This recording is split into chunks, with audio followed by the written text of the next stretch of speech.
Well, Helen and Gabby, welcome to the show. Thank you so much for joining us this evening. Thank you for having us. Thank you so much.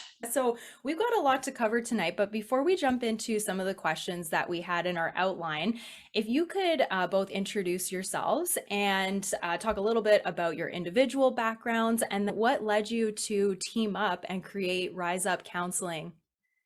Sure. So I'll start. My name is Gabby Silverberg. I'm a registered social worker. I've been in the field practicing for over 20 years, but primarily my experience comes from the child welfare field, where I participated in many different areas, from doing assessments to working with families on a long-term basis, to even training new workers as and as a supervisor. So I ended my career there supporting a team of frontline workers. I was also very active in peer support, so recognizing the trauma that my colleagues had experienced. And also, I was very involved in creating what was called a family-centered conference, and being able to pull family together and recognizing that they were the experts in trying to create solutions for their children who may not be in their care, or there may be other struggles associated with what's happening and their involvement with child welfare.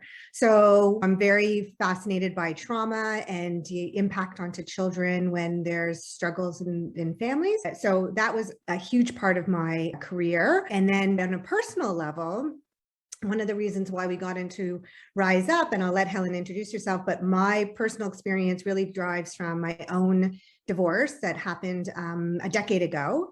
And my children were super young. So being in the field of child welfare and knowing a lot about the impact of children and emotional stress that comes from maybe a high conflict kind of divorce, I had to really take some time to examine my own strengths and where my limitations were, and got the help that I needed. Anything from, counseling to be parenting techniques. Like, my toolbox was not working. And so I needed some other strategies, consulting about making sure that I'm doing everything I can to not make it a high conflict situation, having a lawyer to try to ensure that my interests were well taken care of. But emotionally, it was really tough. But I was very focused on trying to resolve things as quickly as possible, because I knew what the impact could be on my kids if it was prolonged. So, but it's hard. Emotionally, it was really hard. So for me, there was always a passion around trying to support people. I was one of the first people that I knew who got divorced. And following that, I had people come up to me and say, "So what do I do? How do I manage this? What do I do?" I'd give them the strategies I knew, but every situation was so different. So then that led into sort of thoughts about Rise Up, but I'm going to let Helen introduce herself, and then we'll get into how did we get to really developing this one-stop shop where we support people in their separation and divorce. Thanks. Gabby and I actually met over 20 years ago at Children's Aid. We locked eyes in the kitchen, when we were first starting, and we've been, friends since then. So we met in the trenches at Children's Aid over 20 years ago. So like Gabby, I'm a registered social worker, and I've also been practicing for over 20 years. And I started off in child welfare, and I actually thought that I literally would, die working there, because it's one of those places where you either love it or you hate it. And we were definitely lifers. We called ourselves the lifers there. Except for that, after 18 years, it was time for me to kind of reevaluate and take a shift. So I did work there for 18 years. And during that time, my work was around children who were in foster care and in group homes. I did a lot of supervising access visits. I did a lot of reunification, managing how these kids were taken care of in homes, and making sure that their family was still very much included in the plan, and that they were not completely taken out of their child's lives. I too was part of the peer support program. When I left Children's Aid, I continued to do some trauma work, people who have had brain injuries and post-traumatic stress disorder. But the truth of the matter is that child welfare doesn't ever leave your bones. It's ingrained in you. And so despite everything I was doing, I kept going back, because I love the system. I love what they do. And the work around it is so important. From a personal perspective, I also was impacted by divorce as a child. My parents had a high conflict divorce, but at the time I didn't know, there was no name. Like, we didn't call it high conflict. I just knew it was really messed up. And that, we were not functioning very well. My parents were not doing a very good job. We were also immigrants. And so, they were really limited to the resources they had, and they did the best that they could. Now kind of looking back, I think about, oh my God, how crazy it really was. And being able to put a name to it, and then thinking how great it would be to help people to not go down that path. So from a personal level, that's kind of where it brought us to rise up. Yeah. So, I mean, it really started from our passion of wanting to support kids who are impacted by this high conflict, sort of separation divorce. And we recognize that there's a gap in the system. So in child welfare, if you're involved in separation and divorce, and let's say there's a separation order, it's not really touched because there's already court orders in place, and you can't really move away from that. You have to follow those court orders. So, child welfare doesn't touch a lot on that, but lots of people don't know where to go. We see kids who are emotionally impacted, and our principal focus is always around supporting the children and making sure that we can get them through this very difficult time. So we're not here to try to pull parents back together.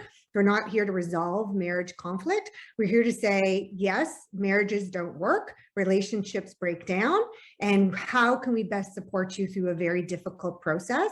And how can we make sure that we're not, pigeonholing you into a particular way to manage that, because everyone manage these things differently. So from our experience, we understand child development, we understand emotional impact, and we understand in terms of the therapeutic struggles that people have or bring to the table when they're going through this separation divorce. So the traumatic stuff, we understand, and there's grief associated with it. So our social work background, our ability to bring in those theories and perspectives help people, or we hope are helping people, to give them those tools and strategies to move through this very difficult process. And that's how we got Rise Up. So it's a one-stop shop where we provide therapeutic interventions, we provide how to coach through some parenting plan strategies, all from a therapeutic sort of underpinning, so the people can comprehend how their emotion might be driving their behavior. And so we want to be able to formulate a plan based on what the needs of the family is. Right. We see that too, that every situation is different. We can't just pigeonhole people in that terminology that you use. Do you see really common mistakes that are coming up a lot, places where you find education on certain issues is commonly helpful, that are creating conflict? Yes, absolutely. There are definitely common mistakes that we're seeing. In our practice, we're seeing a variety of both moms and dads and step parents. And so we're seeing a lot of different players in the families. And so what I would say is one of the biggest mistakes that I see families make, or parents, is that they're driven by their emotions. And they are not able to actually put those aside for a second to focus on their children. There's affairs involved, there's bankruptcy involved, there's lies involved, and people are angry. And you know what? They're allowed to be angry. Absolutely. And we work with them around separating that anger from parenting. I say this over and over and over again. You are entitled to hate your ex. You can hate your ex all you want, but you have to love your children more. And so if you can love your child more than you hate your ex, you can start putting in resources and strategies to make things better. I think also parents are very driven by emotions.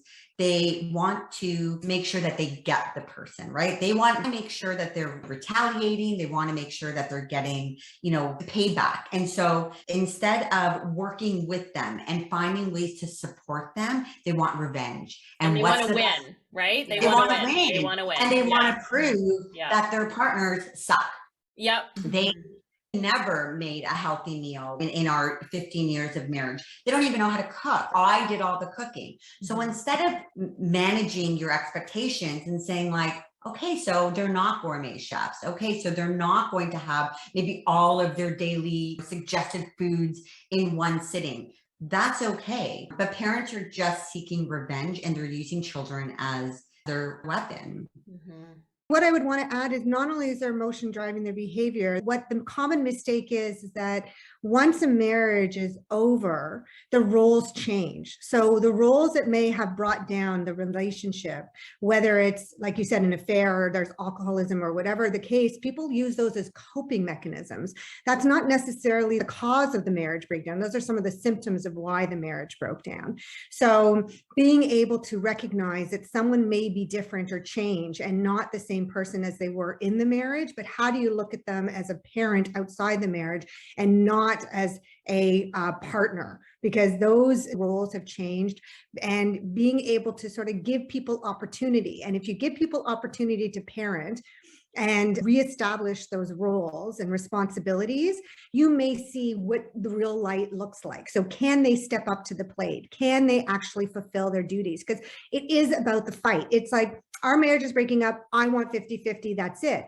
Well, whether they can handle 50-50 or not is yet to be seen, but to not give them an opportunity to parent the way that they maybe never had an opportunity to parent is really up to the kids. It's up to that particular parent with the child. And so how do we teach parents to stay out of the way of the other parent? And how do we teach them to not be the savior or the rescuer of trying to save them? That other parent is an awful parent. Well, maybe they are, maybe they're not, but your kid has to realize that. I'm basing it on kids that might be a little bit older, who are more verbal. Age and development play a huge part in all of this as well. So those are things that need to take into consideration. But that's one of the mistakes that parents get, trying to really interfere with the other parent's relationship with the children. Right. Yeah, I see that. It's so interesting to hear how you describe it because it's just so similar to what I see too. I think it takes hard emotional work if your marriage has broken down and yeah, maybe, dad wasn't helping out with the kids and now it's hard to accept that maybe actually he is a good dad and he's going to spend time with them and it's going to be different without you. I see that all the time too. I also have clients that they'll say, I asked them for years to take, Sunday off. Exactly. For years and they never did. Or I would ask them for years to go on vacation. They never went on vacation. And then they get separated. And guess what? They're off on Sundays. They're going on vacation. Life is just looking very different. And it's very hard to accept as an ex-partner when you weren't part of that. You weren't part of that initially. And it's challenging. Yeah, I think that's undeniable. It's really tough. And I think there's this other piece too, looking at supporting your co-parent for the benefit of your children, because I think sometimes people are resistant. Well, why should I help? They're not helping me, or they weren't there for X number of years. Why should I be doing this now? Like, if this is what they want this amount of time, you're going to have to figure it out. And Right. It's like, okay, but where are the kids in all of this? So that's so interesting, because Helen and I just had a conversation earlier today. And one of the things we talked about is, again, not getting stuck into a triangle. So how can that other parent be a neutral participant? So it's not standing in the way, not being the rescuer. You don't want to make excuses for the other parent in terms of whatever their behavior is, and you don't want to put the other parent down. You have to play a level of neutrality because it really is up to the other parent to establish their role. And there's some empathy involved in there. So if that one parent happens to be a kick-ass parent, they do everything. They've been in charge of the house and the repairs, and roles were established where they did all the cooking, and they're an amazing baker with the kids, or whatever the case may be, that's their skill set.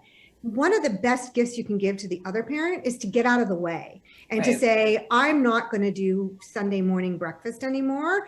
It's up to you. But don't criticize how bad the pancakes are. Don't criticize that they take them out every Sunday for breakfast because they don't know how to make scrambled eggs. It doesn't matter. But if they step up to the plate and they do it, that's good for the kids. It's all about just taking that step back and not waiting for the other parent to take the initiative. They're not going to do it. There's fear involved. There's shame involved. So, that's some of the work that we do with our clients as well, is seeing it from the other side, that 10,000 foot view looking down at the picture. Our expectations are different than our kids' expectations. Like what we would judge as, oh, the pancakes were terrible. Like you said, I mean, kids are just happy to make a mess in the kitchen and have this experience. You put enough maple syrup on anything, it's going to taste good. One of the other examples that we've spoken in the past about is when there's the birthdays and the Father's Day and the Mother's Day, where some partners are like, oh, I'm not getting involved. I'm not doing anything. Like, that's their problem.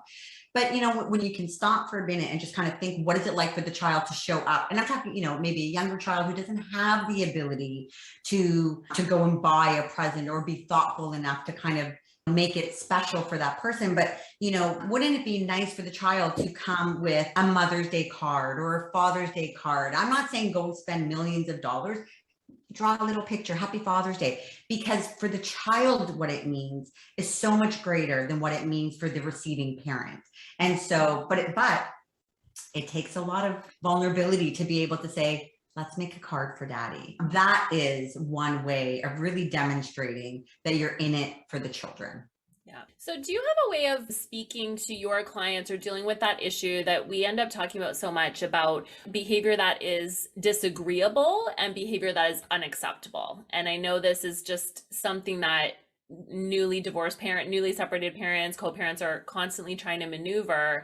And additionally, sometimes ongoing disagreeable behavior does become unacceptable. So do you have ways how you speak with your clients about that and help them distinguish that and have positive communications? So it's a great point, because it really is able to distinguish, how much you intervene and how much you, like we've talked about, step away and be that neutral person.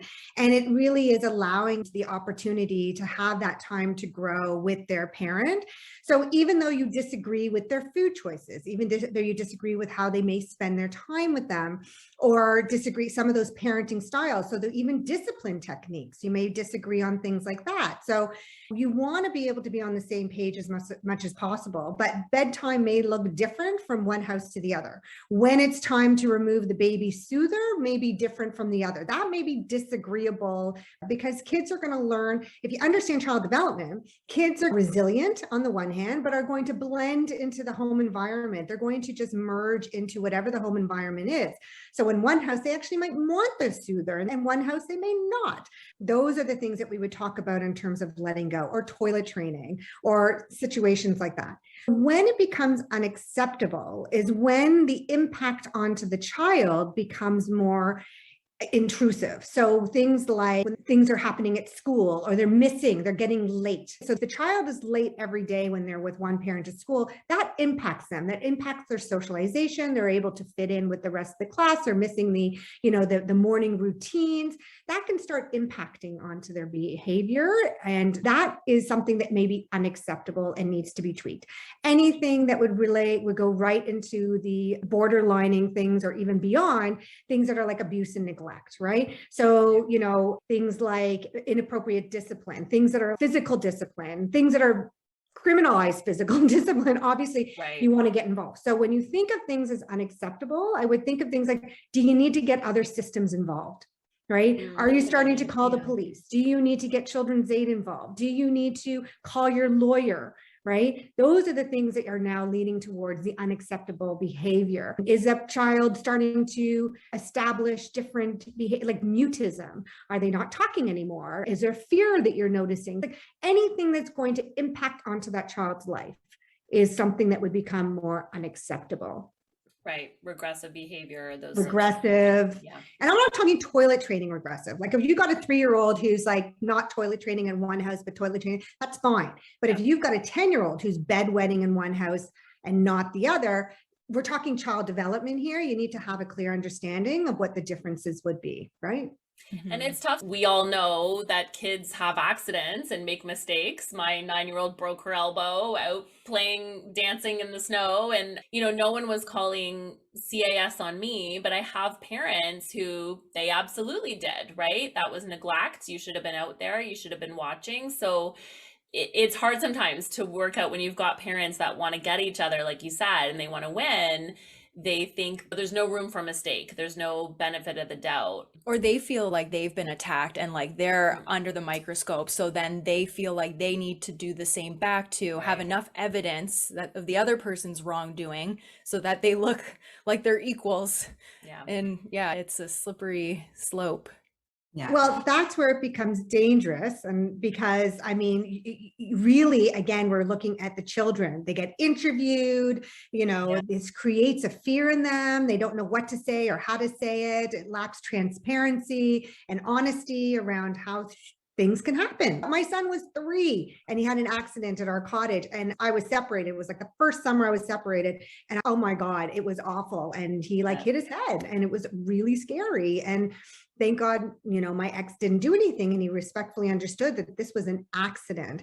But if he were, the anger that would come out in me, and I don't even know if I would be able to manage it well. I was already feeling so guilty that there was an accident. So then it perpetuates the issue. I was also going to add, just alienation is a huge part in what we're seeing now. So when we talk about unacceptable, it's when one parent is purposely trying to have their child not have contact with the other parent. And so this is a form of abuse, and this is a form of, it is not a disagreement, it is unacceptable. And so as you can see, and I'm probably preaching to the choir here, but the courts are really coming down on people who are acting in this way. And so part of the work that we're doing with them is, okay, well, how can I force my kid to get into the car? I can't force my kid to get into the car. So we're having conversations around, okay, maybe not, but what's the language you're using? What are the conversations you're having? And so we're doing a lot of work around how their actions are impacting their children that are not supporting them in wanting to have contact with the other parent. And that's a much bigger conversation, but it just kind of falls into sort of the difference between disagreement and unacceptable behaviors. Can you expand on that just a bit? Like, yes, that's definitely probably a conversation for a whole other podcast episode, but what are some common mistakes that a parent might make that would lead them to target the other parent and alienate them without this, heinous intent to really totally alienate the other parent, but their actions are that it has become the consequence? Right.